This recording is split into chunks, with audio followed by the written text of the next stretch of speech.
మోకాళ్లలో గుజ్జును పెంచి నొప్పిని తగ్గించి సర్జరీని దూరం చేసే ఫ్రీడమ్ వాక్. కొన్నిసార్లు రావడం లేట్ అవ్వచ్చేమో కానీ రావడం మాత్రం పక్కా.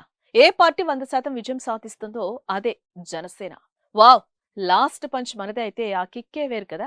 ఇప్పుడు పవన్ కళ్యాణ్ అలాంటి కిక్కుని అనుభవిస్తున్నారు.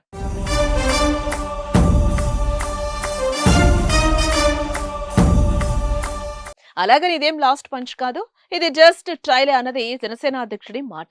నాడు ఓటమితో కుంగిపోలేదు, నేడు గెలుపుతో పొంగిపోలేదు.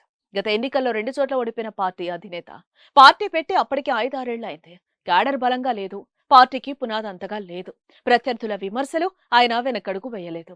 ఎంత కచ్చిగా తనపై విమర్శనాస్త్రాలు సంధించారో అంత కసిగా రాటు తెలారు.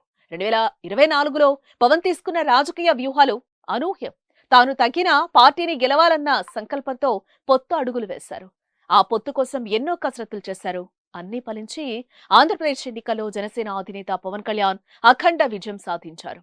ఆ గెలుపుపై ప్రశంసల జల్లు కురుస్తోంది. సినీ రాజకీయ ప్రముఖులందరూ పవన్ ను శభాష్ అంటూ అభినందనలతో ముంచెత్తుతున్నారు. మహేష్ బాబు, ఎన్టీఆర్, దళపతి విజయ్, రజనీకాంత్ లాంటి స్టార్ హీరోలంతా పవన్ కు విషెస్ తెలిపారు. ఎన్నికల్లో ఆయన సాధించిన విజయాన్ని కొనియాడారు. తాజాగా యూనివర్సల్ హీరో కమల్ హాసన్ కూడా పవన్ కళ్యాణ్ ను అభినందించారు. ఈ మేరకు సోషల్ మీడియాలో పోస్ట్ షేర్ చేశారు కమల్.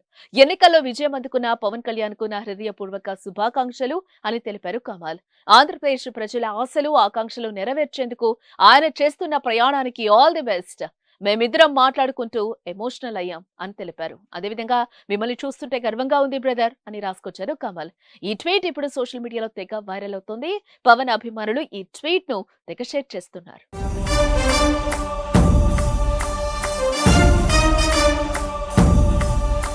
సుమన్ టీవీలో మీ పర్సనల్ అండ్ బిజినెస్ ప్రమోషన్స్ కోసం కింది నెంబర్కి కాంటాక్ట్ చేయండి.